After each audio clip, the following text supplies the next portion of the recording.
Happy Friday, everyone. Yes, hi everyone. Happy May. Crazy to think that we're in May. Hopefully, y'all are having good weather. As mentioned last week, I've had a nasty illness run through our home, and Nicole is still dealing with it. Sinus infection fun. Yep. And then y'all might have heard this if you follow the news. Hey, Steve, last Friday, a couple hours after we would have been doing the live stream, we had 8 tornadoes tear through Omaha Metro. And the worst one landed about 3 miles from our house. So it was some pretty gnarly times there for an hour or two. And we had some good friends, and their house was leveled. Yeah, they lost everything. It was definitely the worst tornado I've lived through in the 20 plus years we've been here. Same for me. I've been in the Midwest for 35 years, so worst I've ever seen. So I think I saw the worst ones were like 170 or 180 miles an hour.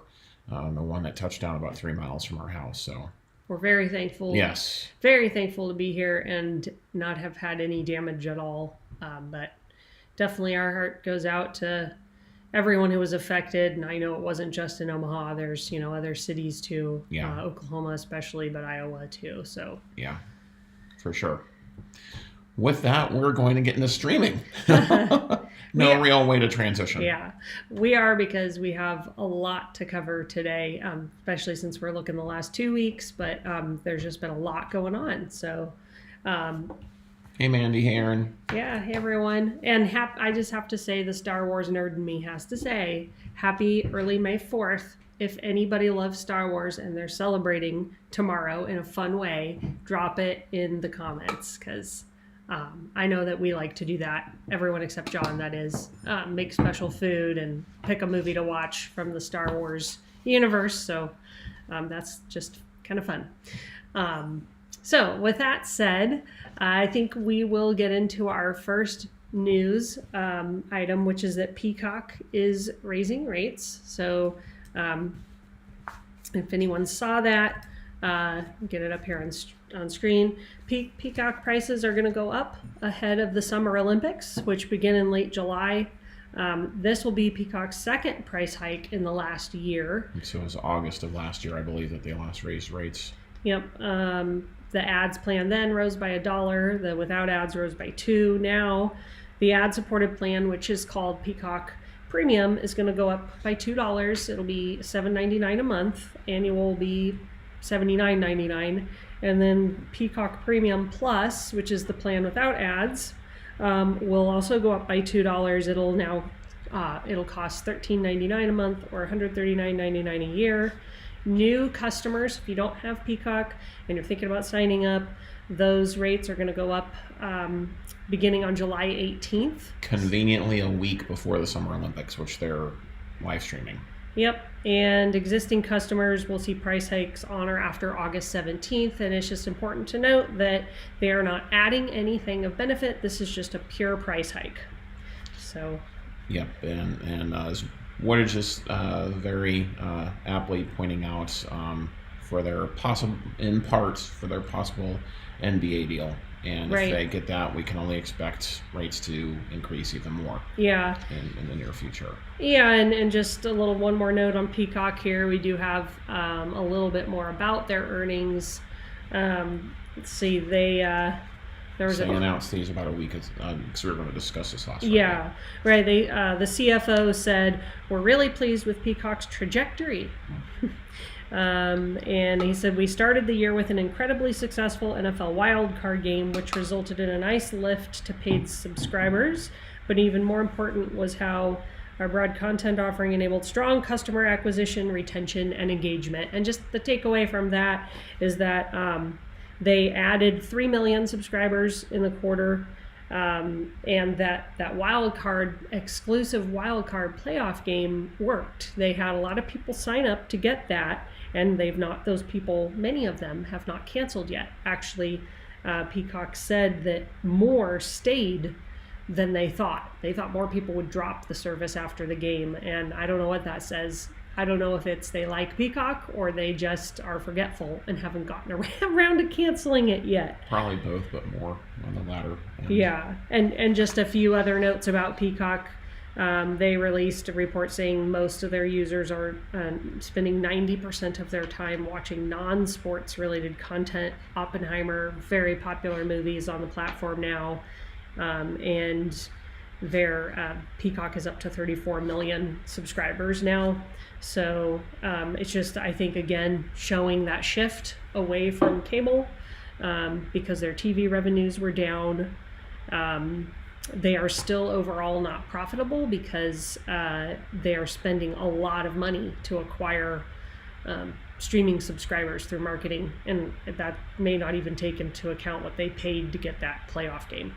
So, as Wordage points out, they've got WWE, they've got the football games, and some other sports. But if it wasn't for that, it's tough to see how well that they'd be doing.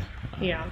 And one of the things I read did say if you want to compare Peacock to, say, Max, just as an example, the parent company owners of that, so Peacock would be Comcast Universal, and Max would be Warner Brothers Discovery, that Comcast Universal has a better overall balance sheet. They have more money, so they can arguably take longer to make Peacock profitable than, say, WBD has to make Max profitable. Who's to say? And and really, like Mandy said, paying for a year of Peacock Black Friday, that's what we typically do. That's the deal that we're on now with National Streaming Day coming up in 2 weeks. It wouldn't surprise me to see them float some other similar kind of deal out there, so that if you're remotely interested in Peacock or any other service, that's what we'd recommend going for. And I'll just take a second to say thanks, Space Ghost, for that. I don't know if you were obviously on when we were talking about the tornado. I say thank you for that sentiment. And one thing I forgot to say about that earlier is just I've been encouraged by how the kindness of strangers, really, to strangers. The community has really come out and done a lot to help those affected rebuild. And kind of a neat little quick story. There's a church not too far from us that's collecting photographs that it's right across the street from where our friend's house got leveled. That was the worst part of Omaha. And they're collecting photos and such, and our friends have been able to get dozens of their photos back that way, some of which I think you read were 2 hours away by the tornado. So just something you think you'd lose forever in a situation like that. It's been cool to see the community come together and get those things back to people. So. For sure. And Comcast sort of naturally goes into our next topic with NBA rights deal. The rights or the discussion window opened up. NBA is looking for 3 or 4, but from what I've read, ideally 3 10-year-long or longer contracts with media partners. And Bloomberg just reported this morning that it's likely that they are going to net as much as a combined $76 billion payout, which is more than 3 times their current deal. Talks are still fluid, but it looks to be that ESPN and Amazon are in the driver's seats. What, interestingly, Prime Video, from everything that's being reported, would get games through conference finals. Now this would start right after the 24-25 season, so after next season. And the big key in this is the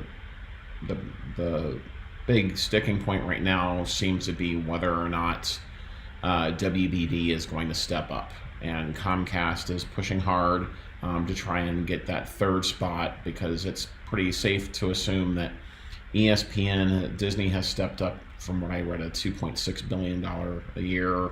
Amazon is right there. And from what we've read, Comcast is similar. And so the issue is going to be, and so the 3 legacy partners have the right to match the offer effectively. And the question is whether or not WBD is going to step up and match that offer. And there's been a lot out there as to what that would mean if WBD doesn't match that, because that's largely that's a big chunk of what's propping up TNT and TBS. Yes, they've got March Madness, but NBA runs longer, obviously, and WBD currently is paying $1.2 billion per season, so that's more than double. And each partner will have fewer games under these new deals, and so this is really going the way, in my opinion, of where the NFL is going. And if you watched the NFL draft at all last weekend, one of the main things that Roger Goodell was touting was that he basically wanted to get the NFL as spread out as much as possible in many avenues to get as many eyeballs. That goes from more international games and being on more services. And the NBA, in my opinion, is seeing this, and they're seeing the money that the NFL is making, and they want their piece of the pie as well. So as it's been reported, as I mentioned, Prime Video, assuming they win and be one of the partners, they would get conference finals up to that. It seems right now that ABC would still keep the finals, and conference finals could be could be spread out. But there was an interesting article, Nicole, if you want to show that. It was actually a tweet sent out that was comparing how WBD and so how TNT and NBC offers, how they're different. And it's really going to depend on what the NBA wants. And the TNT deal is more cable driven, more ability to bundle, but the Comcast NBC deal would obviously allow them over the air. And so would give them more of an ability to reach more eyeballs. And so it's going to be interesting to see what the NBA wants. And do they want that bundling option, or do they want to reach more eyeballs? And the other issue is that if WBD loses the NBA, how is that going to impact the joint sports venture? Because then if they lose it, they can't bring to the table the NBA. And now TNT still has March Madness, NHL, NASCAR, but without NBA games, it could be hard to justify that cost. And so WBD would have to try and secure enough marquee sports options to keep itself attractive in it. And it's also important to point out that WNBA is a part of these negotiations along with the NBA. And so really the goal for this, and I think with Caitlin Clark coming into the WNBA now, there's going to be more focus on it. And so time will tell. I think we'll have a deal in the next few weeks, or more firm announcement on what's going to happen. So it's going to be interesting to see what happens. Thanks, Lou. It's a lot to cover. Yeah, it is. Probably one of the most dynamic, if not the most dynamic aspects of the streaming space is live sports. Yeah, live sports right and what's going on with Paramount. Yeah. And I think that there's, reading between the lines, there's a lot going on right now with the joint sports venture. And both sides, and we're going to discuss this here in a minute, but both sides are trying to position themselves as, we're going to do what's best for the consumer. Mm-hmm. No, they're not. They're not going to do what's best for the consumer. They're going to do what's best for them. And sure, Congress could hold their feet to the fire to do something, but I have zero faith and confidence in that actually happening. So yeah. It will be interesting. And Woodage brings up a great point of leaving NBA on TNT, and that even comes down to that. And what's going to happen to the crew that's on TNT? Would they, if it goes to NBC, are they going to go to NBC? I've read last night that they said no, we wouldn't go. So it's. Right. Okay, so for those of us that aren't sports fans, I'm going to take a quick break and hop over to a different topic, and that's on Netflix. So this is happening in Canada and the UK right now. Netflix has begun warning basic plan customers that they'll lose access if they don't change plans. Netflix is trying to get people to move up to, I just got the prices here, standard with ads is really what they want people to do. Or they want them to go to the standard plan without ads. We have the basic plan, so we know at some point it's going to go away. It's not being offered anymore to new people, and I think Netflix is testing this in Canada and the UK, and eventually it'll come here to the US. I don't think it's testing. It's just that they're rolling it out. Yes. So, it was about a year ago they stopped offering that plan. So we'll see when exactly they finally get rid of it. But, that's going to mean a big difference here between the prices. You're either going to be paying $7 a month to Netflix for the cheapest plan, and that will have ads in it, or you're going to end up on the $15.50 a month plan if you don't want ads. We'll see. And then we're going to hop away from sports and now. There's one question there. Sorry. It does seem that ESPN Plus, I know the standalone ESPN, there's belief that it's going to be through Disney Plus. Mm-hmm. It's tough to say right now. It wouldn't surprise me to see them integrate that into Disney Plus, unless you're in Disney Plus a heck of a lot. I don't go in there, so. Yeah, right now, at latest look, when you are in, this is Hulu Live, so it's probably not necessarily a fair comparison, but if you're in Hulu Live, you can get directly to ESPN Plus content through the Hulu Live app. So I think it's reasonable to look forward and see Disney working towards having everything available on one spot. But I do think that they're going to make that through Disney Plus. I think they're going to eventually sunset Hulu and ESPN Plus and have it be all on Disney Plus, and that be the door that opens you up to all their content. But, we'll see. Let's move here to Diamond Sports. Let's get this up. So Diamond Sports has a deal in principle. They've been in bankruptcy proceedings. They're still working on that. They've been working on trying to get a deal with DirecTV, and it is in principle a multi-year deal for all of the Bally Sports branded RSNs or regional sports networks. So this is Diamond's second major carriage deal just this month. Earlier in April, they agreed to a multi-year renewal with Charter, and Charter is the country's largest cable satellite carrier. Bally Sports Regional Networks did go dark for Comcast customers on early Wednesday. And if Diamond and Comcast reach a deal, it really wouldn't be a surprise for the Bally RSNs to find their way to a more expensive tier. I think that's worth pointing out there. Oops, let me get us off of that. Hang on. So carriage negotiations broke down with Diamond, and if you are affected by this, if you have Comcast and you suddenly can't find your... What is exactly correct? I'm sorry. I'm dealing with trying to get you guys to be able to see this over this annoying pop-up here.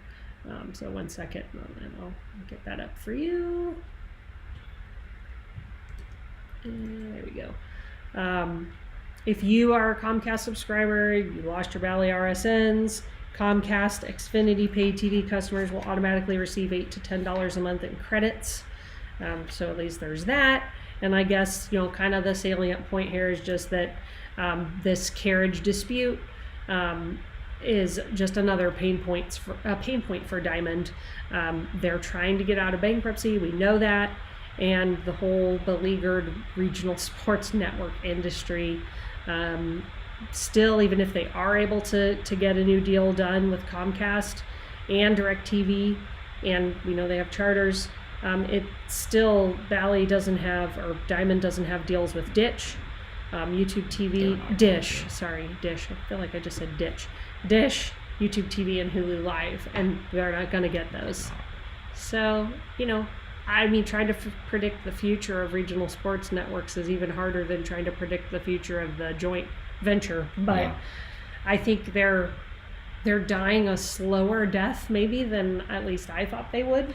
Yeah, I don't think they're going to go away. They're going to hang on till their last gasp, in my opinion.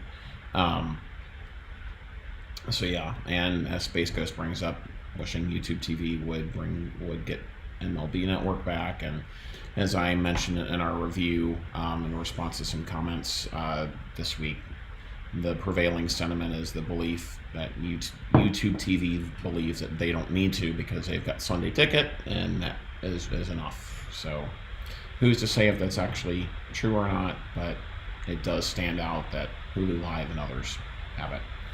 So the next big one is court date has been set for the Fubo joint sports venture lawsuits this week. There's just a lot going on with this. Fubo dropped all WBD networks, so the court date has been set for August 7th. Fubo argues that the joint venture has, quote, has leveraged their iron grip on sports content to extract billions of dollars in super competitive profits, unquote, by charging more for sports content. And Fubo sent a letter to Congress this week, and in it, the quote I'm going to read here: when one vertically integrated company has the power and incentive to drive out its competitors, as this joint venture will, policymakers have previously stepped in to protect competition and consumers. For example, in the 1992 Cable Act, Congress enacted new program access rules that prevented vertically integrated cable operators from discriminating against new entrants in the pay TV business, namely the then nascent satellite TV providers trying to compete with cable, unquote. Now, that's a lot. Fubo is claiming that its licensing rates are 30 to 50% higher than those charged at other competitors, arguing that the joint venture, the companies behind it, are trying to stifle competition. DirecTV, Dish, and others signed on to this letter as supporting Fubo, and the joint venture shooting back, saying, quote, Fubo cannot challenge the formation of the joint venture itself because it is a new consumer-friendly offering that necessarily increases competition, unquote. So that's, Disney and et al. In this joint venture saying that it's consumer friendly. Bob Iger saying, we're going to be able to sail through this. And then the joint venture group also said that this is targeting viewers who are already living outside the traditional cable bundle and therefore does not seek to drive any of its competitors out of business, which I don't necessarily buy. And so, as I mentioned, Fubo this week, it was Wednesday or yesterday, I can't remember which, they dropped all of their WBD networks. They are obviously did not have the Turner networks, but they dropped HGTV, Food Networks, Discovery, CNN, Cartoon Network, and TLC, alleging that WBD is seeking what they call above market rates in its recent carriage dispute. And one more quote from another press release that Fubo put out. Fubo has attempted to renew with Warner Brothers Discovery our Discovery content agreement for its networks, including Discovery, HGTV, Food Network, and TLC, among others, and to retain license rights for its Turner Sports networks. Fubo offered WBD market rates for its content, and despite Fubo's efforts to negotiate in good faith, WBD did not provide any counteroffer and insisted on continuing to offer us above market rates for its content. Fubo views WBD's refusal to engage in good faith negotiations as another example of its abuse of market power, massive market power, that ultimately limits consumer choice. And so again, that is a lot there. This is going to get worse before it gets better. I think that they're going to continue to lob accusations at each other. I would tend to agree with Space Ghost that this is their steady march towards self-destruction. That's a great way to put it. It is a shame because in all the times that we've tested it, we've enjoyed it. They're obviously trying to go hardcore towards sports fans and throwing some entertainment in there. But I think especially if this joint venture does get off the ground and is near complete what they're saying it's going to be, I think the writing is on the wall for Fubo. I don't know how they can compete with it, getting such a vast array of different live sports, not all live sports, but a vast array of live sports. And if you have someone that wants that and can combine it with an antenna, or they are perfectly happy with fast platforms, why would you pay assuming near double that for a bunch of other channels you're not going to watch? I think it's hard. Fubo is a streaming service, and the pushback on this argument from the joint venture perspective is we are not competing against the same people. The joint venture has said we're going for people who will never who will never keep cable, and so they're arguing that any cable company that would be aligning with Fubo in this lawsuit, they're saying we're not hindering you, and what is stopping those cable companies from offering a light package of just sports? Fubo, on the other hand, is a streaming service. So, you have to just kind of look at why are their rates so high and yet they don't have the Turner networks, for instance. I mean, I think part of it comes down to the fact that they have RSNs, but they're also... But they were already high before. They RSNs were high before that, and then that just made it higher, and they don't give their customers the choice to not have the RSNs. You just have to have them. So it inflates the price for everyone, and there's a smaller market for those RSNs. And as Woodage points out, the 800-pound gorilla in the room is you dropped nearly 20 channels, but you didn't drop your price. Yep. And not even we're going to give you a $10 credit for the next quarter or something. They didn't even do that. And they probably can't afford to. I mean, YouTube TV is doing that because they've got Google's deep pockets. Fubo doesn't have that. They're probably operating on a slimmer margin. So it's unfortunate. Sure. They did have a good user interface, or do, I should say. I'm talking about them like they're gone. But anyway, okay, let's go on to another story here, and that is just on Max. It's real quick. Max is following Netflix lead here, and they're going to start cracking down on password sharing later this year. Many execs think that Max is going to grow this year, and that part of that growth is going to come from increasing the number of paying customers, and that's going to happen by cracking down on password sharing. It worked for Netflix. Disney Plus has done it. Hulu has done it. So it's just going to come across the industry. And it makes sense. Like we like to talk about, if you understand the business behind it, you understand why they're doing it. They didn't have a problem in the beginning because it was all about acquiring customers. And they were content to have free customers because they needed to get their subscriber base up, their viewing hours up. They can make money off of ads on those people. Well, now they've reached a teetering point where they're on the other side of that, and now they can start to say, we're going to make you pay and we're going to show you lots of ads. Yeah.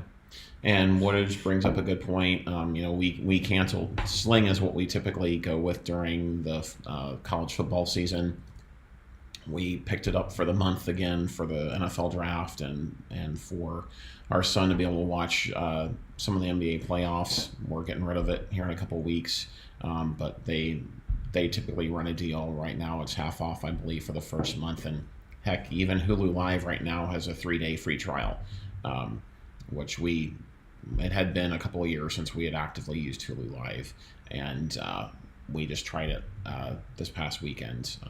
to test it out again. So anyway, the last topic we're going to cover, and we're going to be going late, so thank you guys, is what's going on with Paramount and Sony. And we've discussed this for weeks, and it seems like it's getting closer to coming to a head. Paramount has been in exclusive merger talks with Skydance Media. And sorry, I just want to say real quick to kind of set the stage for this conversation. If anybody watched Succession, the more you read the news about this, it feels a lot like straight out of that show. Very much so. There was a Wall Street Journal article, I want to say it was Sunday or Monday, that even hinted at that. And we watched Succession on Max, and it very much seems like the Redstone family was the family in Succession. So anyway, shareholders did not like that Paramount was an exclusive talks with Skydance and Paramount, because they thought it was too sweet of a deal for Sherry Redstone, who for years has been trying to angle herself as the queen pin. And the exclusive window ends today. It was a 30-day window, and after that, Paramount can talk to anyone. And just got reported this morning that Paramount has come out and said that they are not going to extend that exclusive deal period with Skydance. So earlier this week, Skydance put forth their best and final deal, as they called it. Sherry Redstone would take less than $2 billion for her controlling stake in Paramount, and that's lower than what Skydance initially offered. Skydance and its equity partners would pay common Class B shareholders at nearly 30% premium to the undistributed trading price of $11 a share. In total, Skydance would contribute $3 billion, with the majority going to Class B shareholders. The main sticking point to that is common shareholders want to sway the outcome through what they call a majority of the minority vote on the deal. Skydance has said that they are prepared to walk away from the deal if a vote is mandated, because it could change the structure of the deal. Well, as we discussed a couple weeks ago, Sony and Apollo Global are now in the picture and together. And Sony would be the majority shareholder, Apollo would have a minority stake, and it would take on Paramount's debt. It's a $26 billion all-cash offer, and this is the third time Apollo has been involved in trying to buy Paramount. And a lot of the debate or speculation has been around what would Sony do with Paramount. And Sony is sort of viewed as an arms dealer in terms of content creation. They don't have a platform at all. And the other issue is that we don't allow foreign ownership over a broadcast network. So Sony, obviously being Japanese, that presents an issue, but from everything I've read, they could get around that by making Apollo the management, the effective owner over CBS. So Sony doesn't own stations, but they do create a lot of the TV shows that air on multiple networks. So you've got Shark Tank, Jeopardy, others. And so the speculation has been Sony could sell off pieces, sell off networks, and Sony could sell CBS to another media company, but they would want to keep the content and rent it out to other platforms like Netflix, Disney Plus, and others, selling off the networks. And if it did that, it could make money off of the distributive rights, but they would keep the IP rights to that content. And if this happens, it could get even more confusing to find Paramount content. And if I could make an analogy here, if anyone here watches Spider-Man movies or follows Marvel movies at all, if you know or may remember back years and years ago, Marvel Studios was in danger of going bankrupt. They sold off the IP rights to Spider-Man to Sony.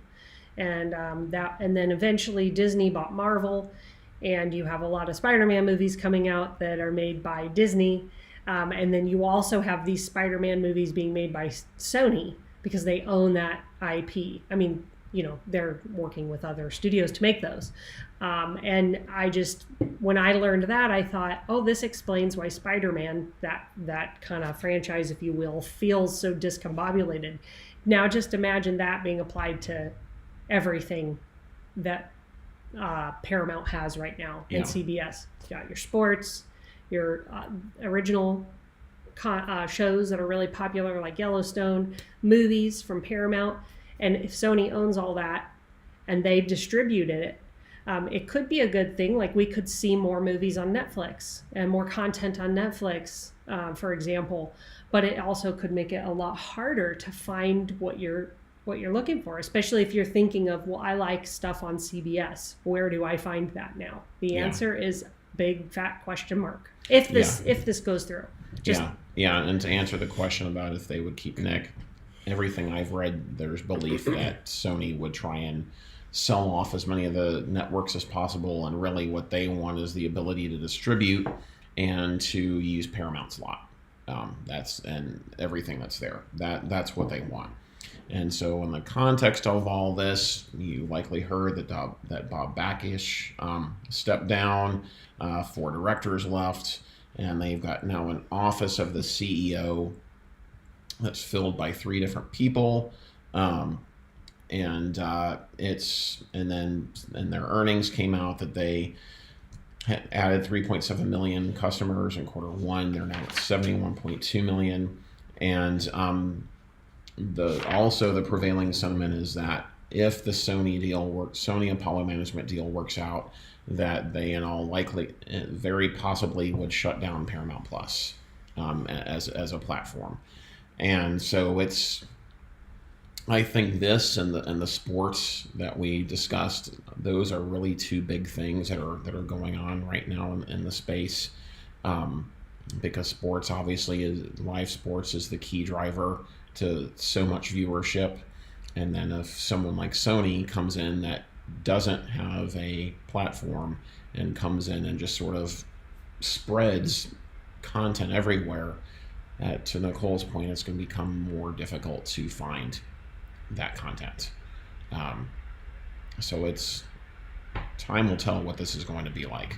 And as Danny says, exactly, greed's going to win, and too often it's going to be spun as that this is consumer friendly. When you have 2 800-pound gorillas fighting, how is the ant going to win? How is the fly going to win? They're not. Yeah. And that's the consumer.